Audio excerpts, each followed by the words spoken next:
Commonwealth tayo mga boss. Takbong 50 lang muna tayo. Baka mahuli tayo ng sniper dito sa Commonwealth. Ma-overspeeding pa tayo. Merong sniper kasi dito ngayon sa may Commonwealth eh, yung mga overspeeding. Ayan sa overpass na yan oh. Diyan sila nag-aabang.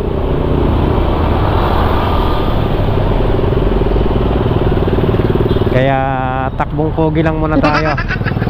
Kahit hindi tayo pogi.